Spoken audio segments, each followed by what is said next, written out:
I've had a lot of requests to do another bench video, so I think the best way to go about doing this is we've already done a bunch of instructional videos, which we'll link in this article as well, is I'm going to take Josh through and I'm going to teach him how to bench press the same way I would anybody if they were in a seminar.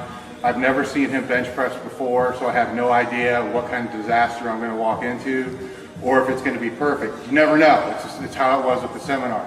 But over 12 years or whatever it's been of doing seminars and probably 20 years of showing people how to bench, I have picked up on some things and some exercises that I use before I put somebody on the bench, just so they understand the verbal cueing that I'm speaking about.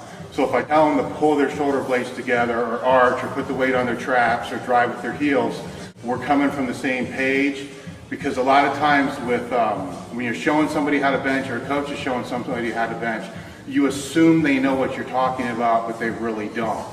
The other thing that I do as I'm working with somebody on the bench, or any movement in particular, is I'm going to try to figure out if they're a visual learner or if they're an audible learner. In other words, do they have to see it done or do they have to do it? Because that does influence how you're going to cue the person through the lift. For instance, you'll say, do this, or see yourself doing this, and so forth. So you may see me change the way my dialogue is throughout the process based upon how he's responding. So the first thing I want to have him do is I want to teach him what it means to pull his shoulder blades together. Pull your shoulder blades together.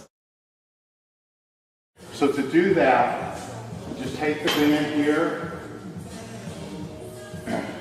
Now all I want you to do is to pull it and hold it together, or not hold it apart. Yeah, not that far. Keep your elbow slightly bent. Turn around here. Now pull, so you're pulling, squeeze my fingers together. There. Now hold that there. You feel the tension here? Okay, let it come back in. Pull that again.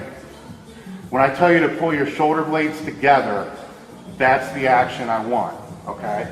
See the difference? He went from shrugging here, where the other one he was pulling the shoulder blades together. So do it again. Pull the shoulder blades together. There's a big difference between the two. Okay, again. Again, okay, now drop your arms a little bit to where it would be a bench. Right there, same thing. Pull your shoulder blades together, pull it out further. Good, and out. Again. Okay, now drop your hands a little bit lower. You'll never be this low because you'll probably not be using a shirt. Okay, now same thing, just the shoulder blades. There you go. Big difference here between what he was doing with the shrug. Okay. And I'll keep the band around in case we need to do it. Demo videos that you've seen with the bench press, or you've read in the past, we speak about pulling the bar out of the rack. Well, a lot of times people don't quite understand what that means. So we're going to go over to the cable machine here, and I'm going to show him an exercise to help illustrate what I'm talking about. What I'm going to have him do, and this is a short cable, because typically I'd want to use a little bit higher cable, so I'm going to have him squat down a little bit so he's going to look a little bit like an idiot. You want to have the bar start about where it would be if you were to take the bar out of the rack. And from here, I'm using what's called a rotator bar here. More than likely you won't have one, but I can tell you where to get one. I like that because it angles up on each end, so it's easier to be able to feel the lats pull. So all I'm going to have him do is just basically a straight arm pull down from here to here. But with that, focus on making sure he's pulling with his lats. So you're going to actually bend your knees a little bit. Go a little bit wider so you're up on the hump. You can try to use a lat bar flipped backwards, but you got to watch it because most have a swivel on it. Okay, arch your back. Now all I want you to do is to flex from here and pull down. Good. And squeeze your lats. Bring it back. And then pull here. Squeeze your lats. He's doing real good with this, okay? Many times when I'll have somebody do this, the tension is going to be here or it's going to be in the lower back. When I say pull the bar out of the rack or with your lats, go, that's what I want to look for. I want to feel, and I want him to feel, this is what needs to be contracting when he pulls it out, not a tricep extension. Now we're going to go back over to the bench. Next one is putting weight on your traps. So what I'm going to have you do here, lay on the bench like you're going to bench. This one I actually picked up from J.M. Blakely many years ago. I want you to go ahead and you can put your hands on the bar, just don't pull it out. I want your upper back tight, your shoulder blades together. Now, put your feet on the bench. Yeah, so your heels are there. Now, what I want you to do is throw your hips up into a bridge, higher, higher, higher. Let the weight come into your traps. You feel all that weight on your trap? Put your feet on the floor. You can put them out in front of you, pull them behind you, and do whatever you want to do. Get that same feeling in your trap. Is that it? Okay. People will ask, how do you find the proper foot position? That's how we do it. Go ahead and relax. We're looking for that upper back tightness and the weight on the traps. So what I'm going to have him do now is just start warming up a little bit. I'm not going to say anything at all. I might speak to the camera, but I'm not going to cue you a bit. Because what I want to see is I just want to see his normal bench. So I don't want you to change anything. I just want to see his normal bench. And the reason I do this is I want to make sure that he's warmed up. So if I have him start warming up with different technique, then he's not going to be as warmed up as he needs to be if I do have to take him over 50 to 60% range to see if there's going to be a breakdown. The second thing is, as he warms up a little bit, I want to watch and see what how his technique is. You never want to change anything that's not broken. You only want to fix what's broke. The other thing is I want to know how many things I do have to fix, and then determine which is the most important. For this video, we're going to fix everything, okay? But if it is somebody I'm working with it, I will let him know, and I'll let you know in the video what the number one thing is, because you always fix one thing at a time. You don't try to fix everything, because then it just becomes a disaster in the other direction. So go ahead and start warming up.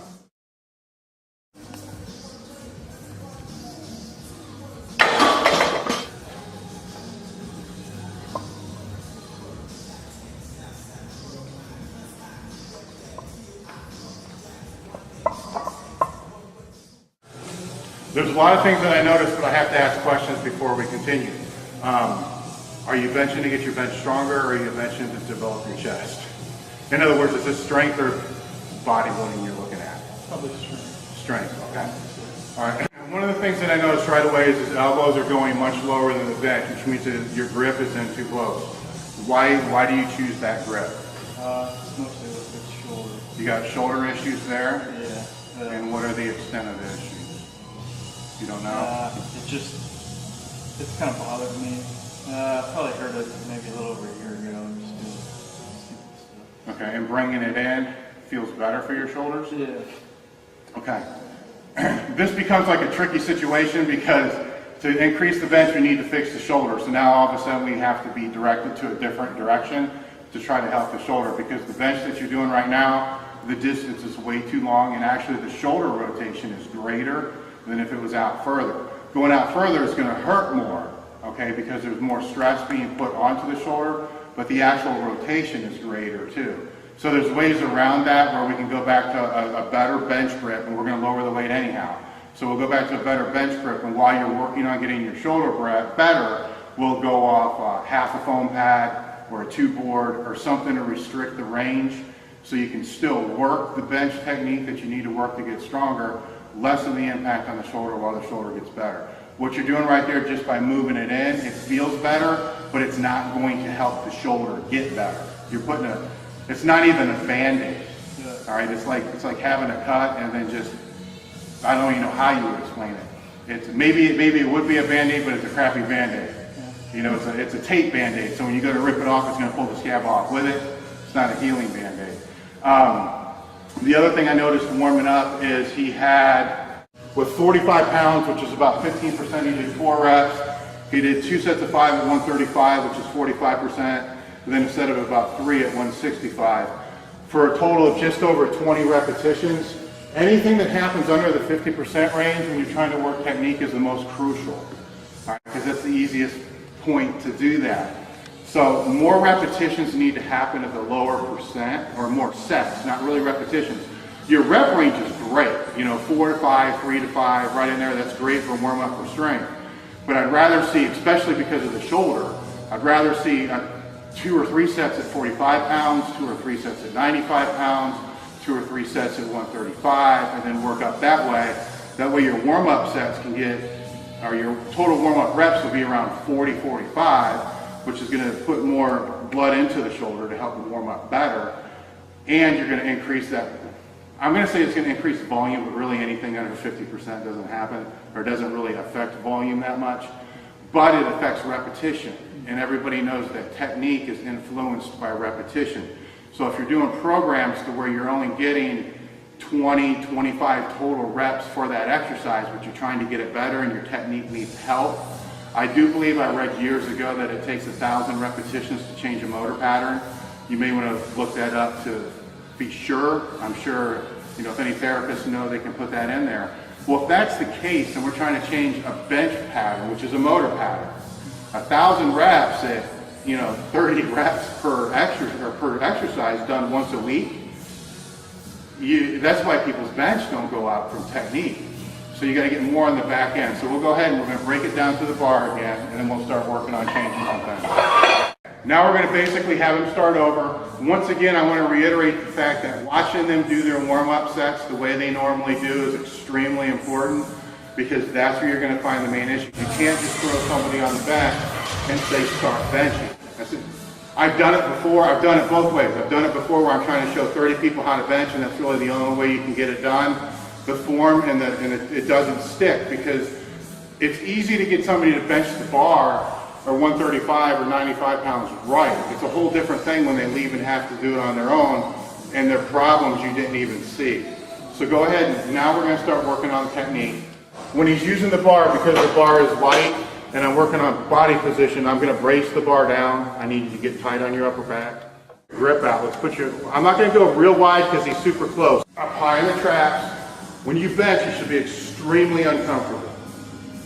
Tight shoulder blades, pull out, squeeze the bar. Now go. Press. Try to push in a straight line as you go up. I don't want you flaring or doing anything right now. Now if you look at it, keep going. I want you to fire. If you look at his elbow position now, his elbows are just barely getting to the top of the pad, which is perfect. Where he was before, his elbows were a couple inches under the pad. Okay, racket, I'll show you. Go ahead and let your back drop like it normally was. Grab with your old grip. Take the bar out, take it down to your chest and pause. Now if you see, his elbow is easily 4 inches lower. Go back up again.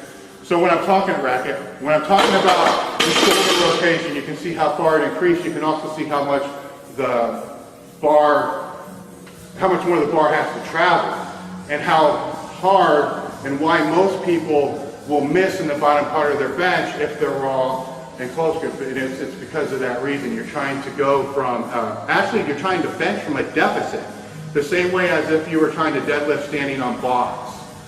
So we'll rest for a minute. I'm going to have him do another set here, but what I noticed in the last set, go ahead and wait a second. His body's tight, he's doing good with that. He's not squeezing the bar hard enough, and you can see because the veins will actually come out of your hands. You know, when you squeeze first, you can see the veins pop out of your hands, and it kind of goes away because you're releasing a little bit. He's also not pulling the bar apart. So we're going to take a micro mini band, put that between your wrists. If it's too tight, let me know. Now grab the bar. Does it feel really easy? Do you have to pull your hands apart? Yeah. Okay. All right, get your body position. Shoulders tight, legs tight, pull the bar out. Okay. All this is a teaching aid. Just go ahead and do another warm-up set. Try to push in a straight line. What this is causing him to do is he has to now focus on trying to pull the bar apart, and he has to squeeze the bar. A tighter band obviously would throw his wrists in. I went with a micro mini band because he said he has some shoulder problems, and I don't want something too tight. I just want something that's going to reinforce pulling the bar apart. So after you do that, you should pretty much know in his mind what I mean by pulling the bar apart. So we'll jump to a quarter, 95 pounds.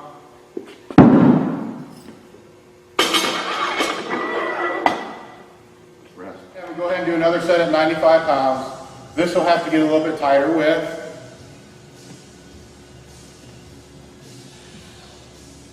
Remember the grip? You want to squeeze the bar. The mental process before benching should be back tight, legs tight, squeeze as hard as you can, and then pull out with the lats. Pull out, good. down, and then straight up. Good. Good. Don't worry about what I'm doing. Good. Good. Okay, hold it at the top for a second. Now, I'm going to try to push your knees in again. I don't want you to let me do that. Get your body tight. Tighter. Now bench. Stay in that tight position. Bench. Bench. Good. Rack.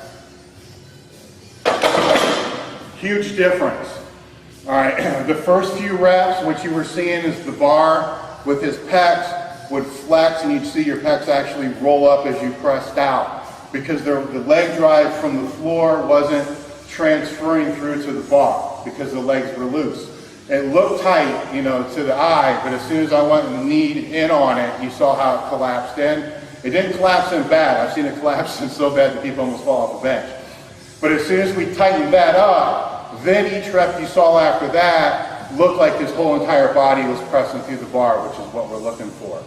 So as each set goes on, I'm going to be looking for another thing to kind of build on the last, and hopefully he'll continue doing the right things so we don't have to go back and do it again. So real quick, just do another triple here.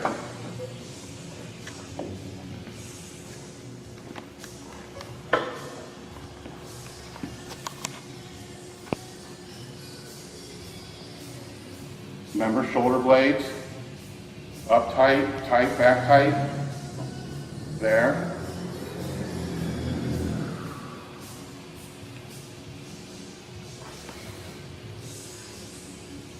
Good. Now we'll go to 135. How does the shoulder feel? The shoulder feels fine. I definitely feel like my whole body's involved in this, and I'm much more out of breath and work than I would have just instead if I just did a normal 25 on each side and warmed up. So yeah, yes. That's how it should be. A bench press is, that's why it's one of the power lifts. It is a total body lift. So if you bench right, you bench, and if it's a heavy day, a max effort day, even if it's a dynamic day, if you bench right the next day, pretty much everything's going to be sore from your legs, glutes, upper back. Usually it's upper back for most people when they start benching right. Okay, we're going to go with 135 here for a triple. Now on this one I'm going to stand back again, and I'm not going to say anything, and just let him use what he's already learned.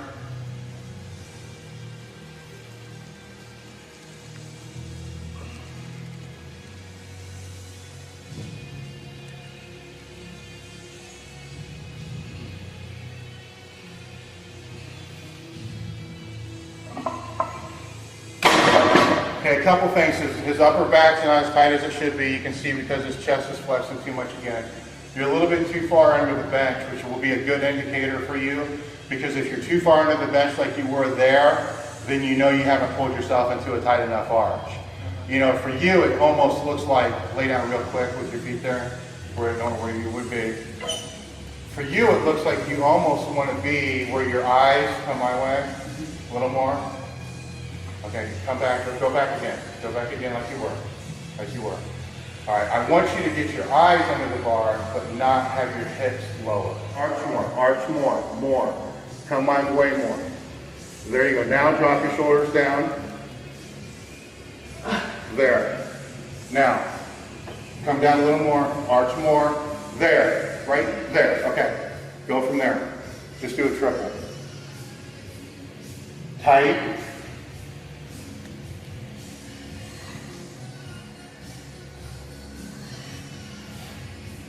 Okay, rack it.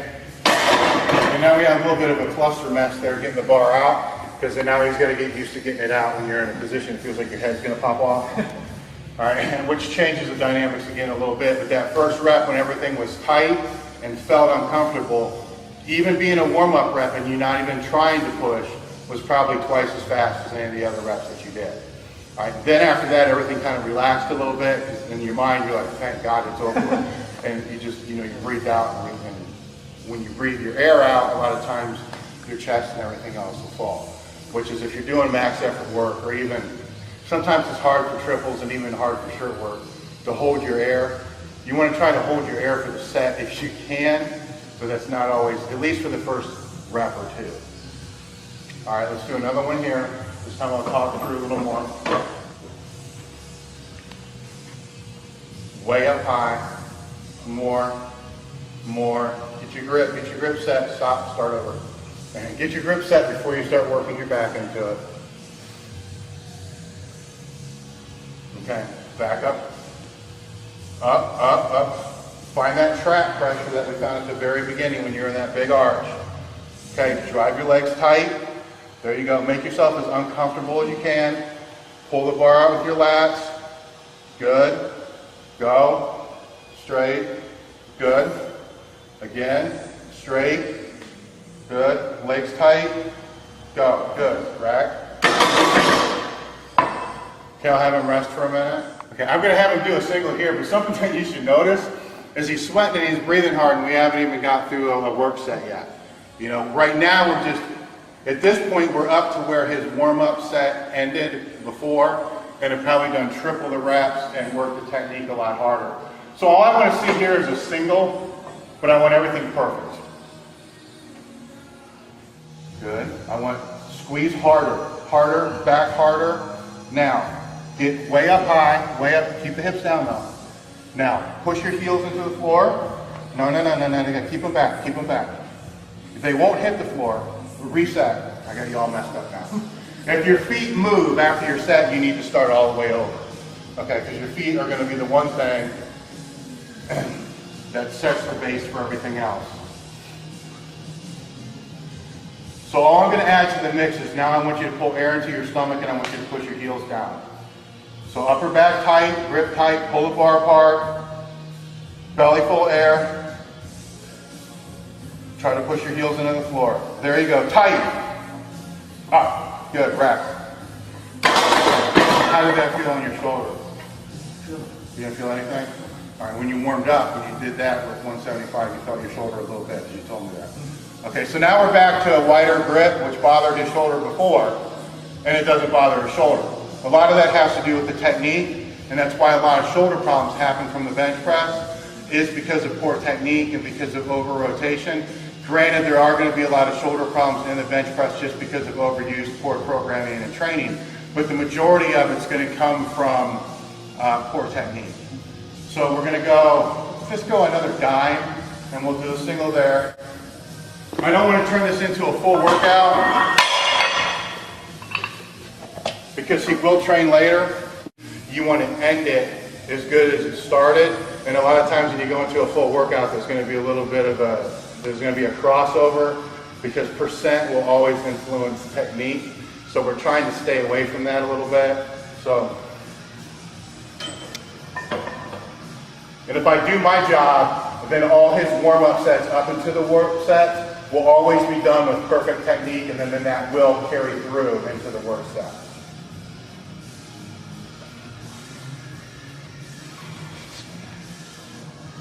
Single. Up. Good. Okay, the reason why I'm having him push in a straight line instead of flaring is because just by looking at his torso, his arm length, and everything else, and because of the shoulder problem, I don't want him turning, and actually I'll show you why. I can't really explain why, but I can show you. We're going to go down to 135. By flaring, what I mean is always keeping the elbow in line with the wrist. So instead of pushing straight, he would push back towards the rack, but bring his elbow with him. Go ahead and get everything set. Do everything the same way, except this time I want you to push back towards the rack and bring your elbow with you.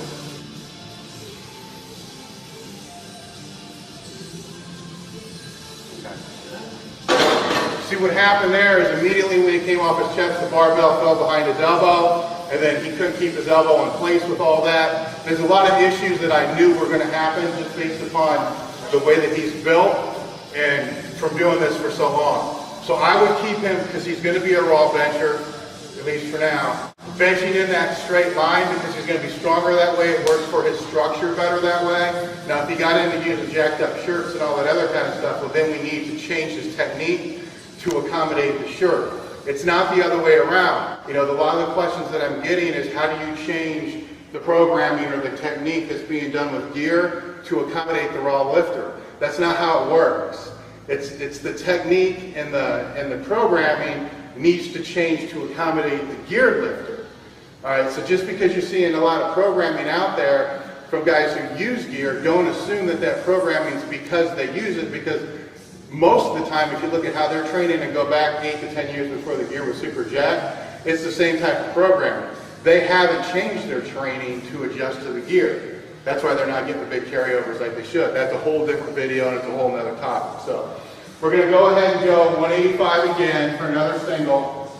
And I'm going to try to keep my mouth shut. Just kind of let him go on his own. The biggest problem that he's having is the upper back tight and making sure you're in the right starting position. So everything else is pretty much locked in. So if you make sure that's right, for you it was your eyes in line with the bar, everything else you pretty much follow suit. If that doesn't happen, then your elbows are dropping too low. This time I'm going to help him out just by bracing the bar so it's easier for him to pull out. The setup should actually take longer than the set.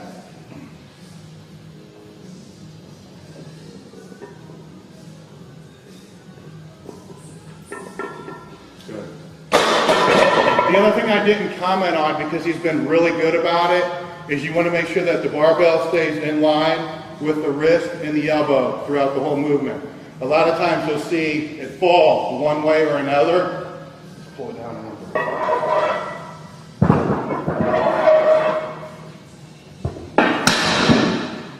I'll show you what I mean.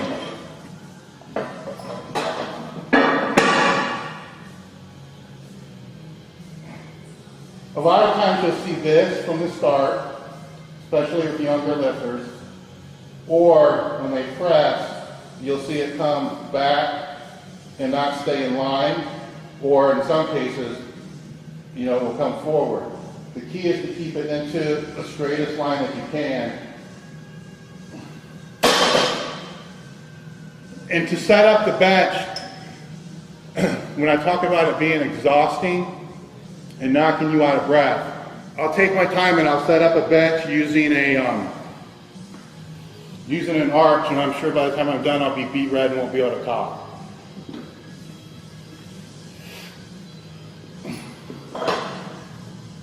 I personally like to bring the bar forward on the hooks here to brace it. That way it's easier to pull it out and I don't have that distance that I have to walk it through. I'll always start with my eyes under the bar. And with my grip, moderate as far as tightness. And then I'll try to get my feet as far back as I can. Then slide through and start trying to pull up.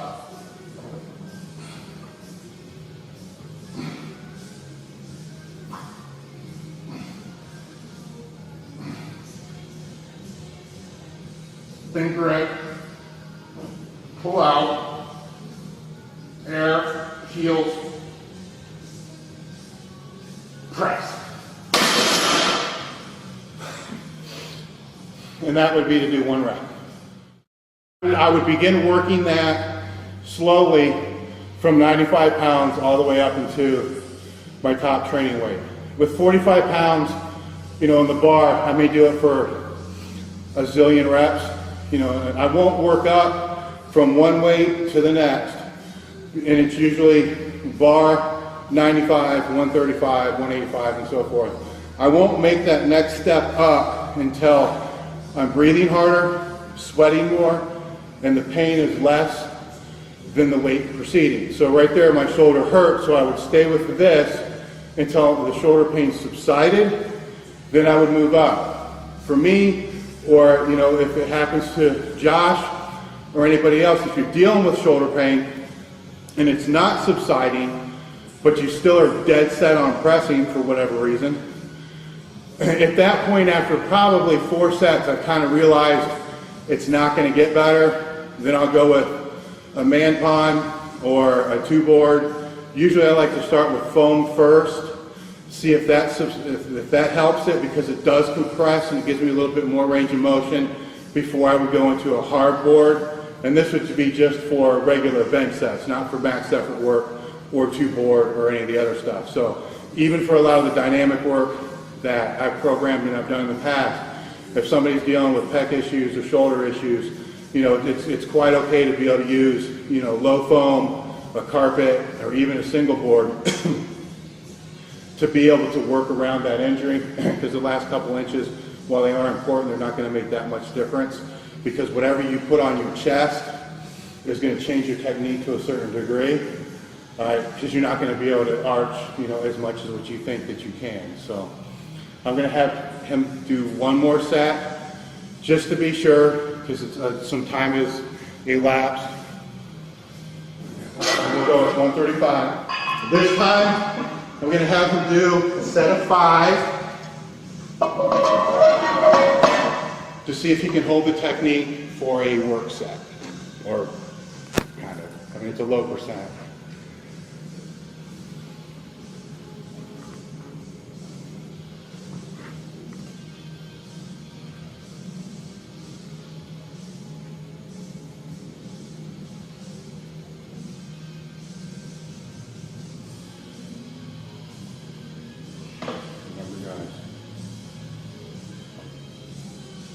You know what, go ahead and wrap it. Try to do what I did on my last set. Underhand grip the bar. Keep everything else in position. There you go. Now put yourself back down. There, that should hurt. Okay. There you go. Pull it out. Big air. 1. A little more speed. 2. 3. Down faster. 4, 5. Good. A lot better. The only thing that I changed there, it's been a while since I've shown somebody how to bench, and that's why I got underneath there too, is to get his eyes closer to the bar to bring his body down, I had him underhand grip the bar the way that I did it when I was demonstrating. What that does is it allows you to keep your feet in position, but pull your body up and actually kind of scrunch yourself together more. Get your belly higher and then put yourself back down into even a more uncomfortable position. Real quick, I'm going to show a bench position with your feet forward instead of tucked. Where you put your feet, it's going to be personal preference, but usually I can tell when taking somebody through the bench which is going to work better for them based upon how they bench. It's not really how they're built. It's how they bench and how they position themselves on the bench and how they keep their upper back tight. That's why I used that cue at the beginning that JM taught me, and that's where you put your feet on the bench and arch up really high, find that back tightness, then put your feet back down again and try to find it again. Usually wherever they put their feet is going to be where they're going to want to bench from. Another way to bench that I did for years, and actually I think works better for somebody trying to push into a straight line, if they have a little shorter, if their arms are shorter and not as long, would be feet out in front. I guess one thing, if you're to look at leverages for the bench, it's very, very hard for your hip to ever flex harder or higher than your knee. Okay, so if your knee is higher than what the bench is, and you go to flex with your legs, of course your hip can flex to the height of your knee. You understand what I'm saying? That makes sense? All right, so if my knee is lower than the bench here, it's very hard for my ass to come up. All right, or if my feet are here, you know, my ass can come up because my knee is just a little bit higher. But now if my feet are out here, I can't get my ass to come up because my knee is lower, and no matter how hard I flex, it's not going anywhere. Okay? So with the feet out in front, you can get tremendous leg drive, but you got to try. You're still going to be pushing your heels into the floor, but you're going to be trying to rip your feet through the front of your shoe as you press. So the setup's going to be different.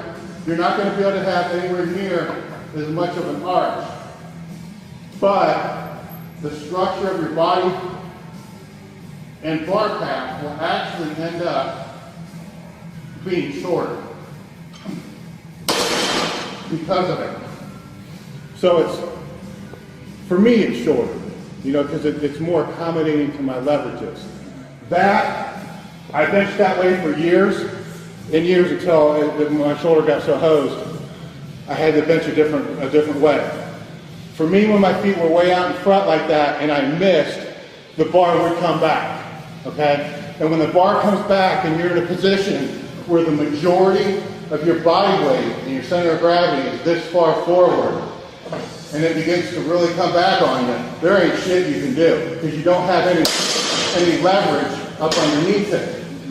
All right, and when I'm here and it began to come back, you know, it was easier for me to flare because I had more, you understand what I'm saying? It's kind of hard to explain the concept, but it was easier on my shoulders because of the position that I was in. So I gained a few years because of that.